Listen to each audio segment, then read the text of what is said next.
విజయ్. ఇందు, మీ ఆయన మీద police case పెట్టావట. ఎందుకు? ఇందు. అవునురా, పోలీస్ కేస్ పెట్టాను. ఎందుకంటే ఒక అమ్మాయిని తీసుకుని షాపింగ్‌కి వెళ్ళాడు. ఇంకో అమ్మాయిని తీసుకుని సినిమాకి వెళ్ళాడు. ఇంకో అమ్మాయిని పట్టుకుని పార్కుకి వెళ్ళాడు. అలాంటప్పుడు వాడిని ఏం చేయాలి? అందుకే పోలీస్ చితక బాదితే అప్పుడు తెలుస్తుంది నా విలువ ఏంటో. విజయ్. ఇవన్నీ నీకెలా తెలుసు? ఇందు. నా బాయ్ ఫ్రెండ్ చెప్పాడు. విజయ్. నీకు నేను తప్ప ఎవరు ఫ్రెండ్ లేరు కదా! నీకెక్కడ తగిలాడే? ఇందు. ఈ మధ్య తగిలాడులే. నీకు చెప్పలేదు. ఇంతకీ పోలీస్ స్టేషన్‌కి వెళ్లి కంప్లెయింట్ ఇవ్వడంలో తప్పులేదు కదా! వాడిని వదిలేసి నేను నా బాయ్ ఫ్రెండ్‌తో వెళ్ళిపోవడం తప్పులేదు కదా! నీ అభిప్రాయం ఏంటి? విజయ్. తప్పులేదు. తాటాకులు వేసి తగలబెట్టి, అరిటాకులు వేసి భోజనాలు పెట్టాలి. ఎవరికి పెట్టాలనేది అర్థం కావడం లేదు. భర్త. సరోజ, ఆషాఢ మాసంలో గోరింటాకు ఎందుకు పెట్టుకుంటారు? భార్య.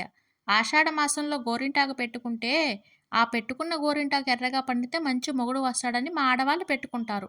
భర్త. నాకు కూడా మా అమ్మ గోరింటాకు పెట్టుకుంటే బాగున్ను. నాకు మంచి పెళ్ళాం వచ్చేదేమో.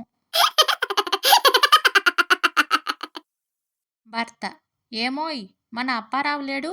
భార్య. ఏం పోయాడా? భర్త. కాదు కాదు, చెప్పేది పూర్తిగా విను. భార్య. ఆ, చెప్పండి చెప్పండి. భర్త. వాడికి పెళ్ళైన దగ్గర నుండి వాళ్ళ అత్తగారు వాడిని పువ్వుల్లో పెట్టుకొని చూసుకుంటున్నారంట. వాడు నడిచి అత్తగారింట్లో అడుగు పెడితే పువ్వుల మీద నడవాలంట.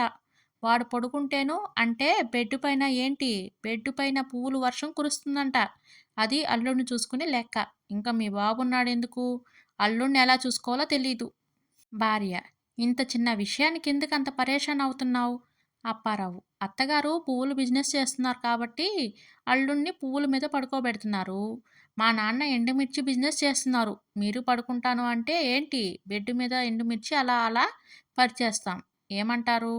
బెడ్ పైన ఎండుమిర్చి పరవడానికి మేం సిద్ధం. పడుకోవడానికి మీరు సిద్ధమేనా? చెప్పండి. ఇప్పుడు మా నాన్నకి ఫోన్ చేసి చెప్తాను.